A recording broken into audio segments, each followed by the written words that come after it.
안녕하세요. 오늘은 조금 특별한 분들께 이야기를 드리려고 해요. 이혼을 결심했거나 이미 이혼을 하셨거나 혹은 지금 그 과정 한가운데에 계신 분들, 특히 20대, 30대에 그 일을 겪고 계신 분들께요. 오늘 주제는 이혼 후 첫 1년이에요.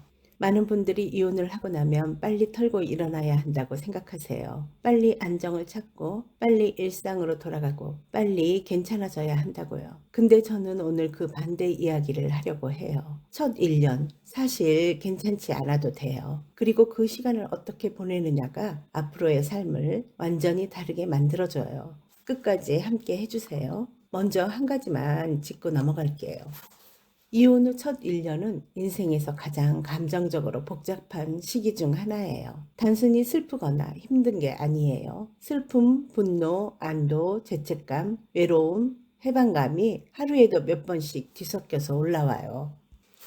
어떤 날은 아침에 일어나서 잘 됐다, 이제 자유다 싶다가도 저녁에 밥 먹다가 갑자기 눈물이 나요. 어떤 날은 전 배우자가 너무 미워서 치가 떨리다가 다음 날은 보고 싶어서 전화기를 들었다 놨다 해요. 이게 이상한 게 아니에요.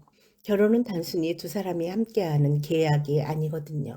그 사람과 함께 쌓아온 일상, 미래에 대한 기대, 나의 역할, 심지어 나라는 사람의 정체성까지 다 얽혀 있어요. 그게 한순간에 끊어지는 거예요. 당연히 흔들릴 수밖에 없어요. 그럼 첫 1년 내가 나에게 허락해야 할 것들이 뭔지 하나씩 이야기해 볼게요. 첫 번째는 무너지는 것을 허락하는 거예요. 많은 분들이 이혼 직후에 주변 사람들한테 나 괜찮아를 증명하려고 해요. 부모님 걱정시키기 싫어서, 친구들한테 약해 보이기 싫어서, 아니면 스스로도 인정하기 싫어서요. 그래서 낮에는 멀쩡하게 웃고 일하다가 밤에는 혼자 이불 속에서 울어요. 근데 그렇게 감정을 계속 누르면 어떻게 될까요? 안 없어져요. 나중에 더 크게 터져요. 몸이 먼저 신호를 보내요. 이유 없이 무기력해지거나 잠을 못 자거나 아무것도 하기 싫어지거나 울고 싶으면 울어도 돼요. 하루 종일 아무것도 하기 싫은 날이 있어도 괜찮아요. 침대에서 못 나오는 날도 있을 거예요. 그것도 괜찮아요. 그 감정들이 지나가야 진짜 회복이 시작돼요. 무너지는 걸 허락하지 않으면 서 있는 것처럼 보여도 사실 속에서 계속 무너지고 있는 거예요. 두 번째는 답을 찾지 않는 시간을 허락하는 거예요. 이혼을 하고 나면 수많은 질문들이 쏟아져요. 내가 어디서 잘못한 걸까? 이게 맞는 선택이었을까? 앞으로 어떻게 살지? 다시 누군가를 만날 수 있을까? 나이가 있는데 너무 늦은 건 아닐까? 그런데 이혼 직후에는 이 질문들에 대한 답을 찾으려고 하지 않는 게 오히려 나을 수 있어요. 왜냐하면 감정이 아직 가라앉지 않은 상태에서 내리는 판단은 대부분 정확하지 않거든요. 내가 전부 잘못한 것처럼 느껴지거나 반대로 상대방이 전부 잘못한 것처럼 느껴지거나 어느 쪽이든 지금 당장의 감정이 렌즈가 돼서 현실을 왜곡하는 거예요. 첫 1년은 답을 내리는 시간이 아니에요. 그냥 살아내는 시간이에요. 지금 당장 모든 걸 이해하고 정리하지 않아도 돼요. 시간이 지나면서 자연스럽게 보이는 것들이 있어요. 그걸 기다려도 돼요. 세 번째는 나를 다시 알아가는 시간을 허락하는 거예요. 이건 생각보다 훨씬 중요한 얘기예요. 결혼 생활을 하다 보면 나도 모르게 우리에 맞춰서 살아가게 돼요. 내가 좋아하는 것보다 우리가 함께 좋아하는 것을 하게 되고 내가 원하는 것보다 관계가 원하는 것을 먼저 챙기게 돼요. 이혼을 하고 나서 혼자가 되면 어떤 분들은 이런 말을 해요. 이제 뭘 해야 할지 모르겠어요. 뭘 좋아했는지도 기억이 안 나요. 제가 어떤 사람인지 모르겠어요. 이게 낯설고 무섭게 느껴질 수 있어요. 근데 사실 이건 엄청난 기회예요. 오랫동안 가려져 있던 나를 다시 만날 수 있는 시간이거든요. 어릴 때 좋아했던 것들을 다시 꺼내보세요. 결혼 전에 하고 싶었지만 못했던 것들을 떠올려 보세요. 아무도 눈치 볼 필요 없이 나만을 위해 뭔가를 해보는 경험을 해보세요. 거창하지 않아도 돼요. 오랫동안 못 봤던 친구를 만나는 것도 좋고, 혼자서 영화를 보러 가는 것도 좋고, 가고 싶었던 동네 카페에 가서 책 한 권을 읽는 것도 충분해요. 이런 작은 것들이 쌓이면서 서서히 아, 나는 이런 사람이구나가 다시 보이게 시작해요. 네 번째, 주변의 시선으로부터 나를 지키는 것을 허락하는 거예요. 이혼을 했을 때 가장 힘든 것 중 하나가 주변의 반응이에요. 걱정해주는 사람들, 이유를 묻는 사람들, 위로랍시고 더 상처가 되는 말을 하는 사람들. 그러게 왜 그 사람이랑 결혼했어? 어떻게든 참고 살지 그랬어. 애는 어떡하려고. 이제 어떻게 살려고. 이런 말들 악의 없이 하는 경우가 대부분이에요. 근데 들을 때마다 상처가 돼요.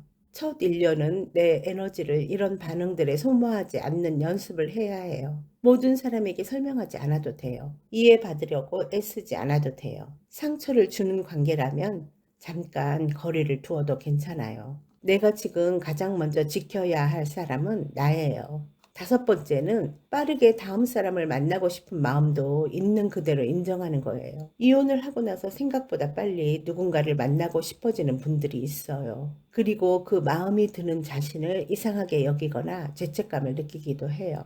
이혼한 지 얼마나 됐다고? 나 이러면 안 되는 거 아닌가? 근데 그 마음은 사실 아주 자연스러운 거예요. 외롭기 때문이에요. 누군가에게 기대고 싶기 때문이에요. 내가 여전히 사랑받을 수 있는 사람이라는 걸 확인하고 싶기 때문이에요. 문제는 그 마음 자체가 아니에요. 그 마음에 이끌려서 너무 빨리 행동으로 옮기는 거예요.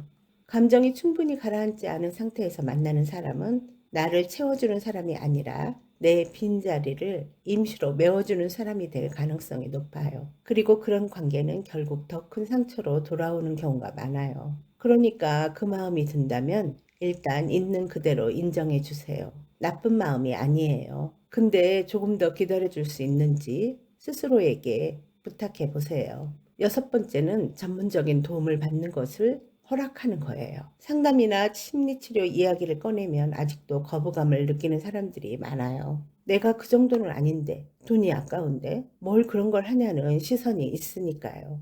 근데 이건 확실하게 말씀드릴 수 있어요. 이혼 후에 심리 상담을 받은 분들과 받지 않은 분들 사이에는 시간이 지나갈수록 회복의 속도와 깊이에서 차이가 나요. 혼자서도 잘 이겨낼 수 있어요. 물론이에요. 근데 그 시기에 전문가의 도움을 받는 건 더 빨리 나를 이해하고 더 건강하게 앞으로 나아가게 해줘요. 주변 친구한테 이야기를 털어놓는 것과는 달라요. 친구는 내 편을 들어줄 수밖에 없고 나도 모르게 그 사람의 반응에 영향을 받아요. 상담사는 판단 없이 들어주고 내가 스스로 실마리를 찾을 수 있도록 도와줘요. 비용이 부담되신다면 요즘 온라인 상담도 많고 가격대도 다양해요. 한 번쯤은 정말 진지하게 고려해 보세요. 7번째는 나에게 친절한 것을 허락하는 거예요. 이게 마지막이에요. 그리고 사실 이게 제일 중요해요. 이혼을 경험한 분들이 자기 자신에게 너무 가혹해요. 내가 더 잘했어야 했는데, 내가 더 참았어야 했는데, 내가 더 일찍 알아챘어야 했는데, 내가 더 현명했어야 했는데, 이런 생각들이 머릿속을 맴돌아요. 근데 한 가지만 생각해 보세요. 지금 나와 똑같은 상황에 있는 소중한 친구가 있다면 나는 그 친구한테 뭐라고 할 것 같아요? 야, 내가 더 참았어야지. 왜 그렇게 판단을 못했어? 이렇게 말할 것 같아요? 아니잖아요. 안아주고 싶잖아요. 충분히 힘들었다고, 잘 버텼다고 말해주고 싶잖아요. 그 친절을 나에게도 똑같이 해주세요. 나는 최선을 다했어요. 그 관계 안에서, 그 시간 안에서 내가 가진 것들로 할 수 있는 최선을 다했어요. 그리고 용기 있는 선택을 했어요. 그것만으로도 충분해요. 오늘 7가지를 말씀드렸는데요. 무너지는 걸 허락하는 것, 답을 찾지 않아도 되는 시간을 허락하는 것, 나를 다시 알아가는 것, 주변 시선으로부터 나를 지키는 것, 다음 사람을 만나고 싶은 마음을 있는 그대로 인정하는 것, 전문적인 도움을 받는 것, 그리고 나에게 친절한 것. 이 모든 것들의 공통점이 뭔지 아세요? 다 나를 위한 거예요. 지금까지 너무 오래 관계를 위해서, 상대방을 위해서, 주변 시선을 위해서 살아오셨을 수도 있어요. 이제 나를 위해 살아도 돼요. 첫 1년은 그 연습을 하는 시간이에요. 잘하지 않아도 돼요. 그냥 해보는 것만으로도 충분해요. 오늘 이 영상을 끝까지 보셨다면 이미 잘 하고 계신 거예요. 나를 이해하고 싶다는 마음, 더 잘 살고 싶다는 마음이 있다는 뜻이니까요. 댓글에 지금 어떤 마음인지 남겨주세요. 다 읽겠습니다. 좋아요와 구독은 이 채널이 더 많은 사람들께 닿을 수 있도록 도와줘요. 같은 아픔을 혼자 감당하고 있을 누군가를 위해서라고 생각해 주시면 감사하겠습니다. 다음 영상에서 또 만나요.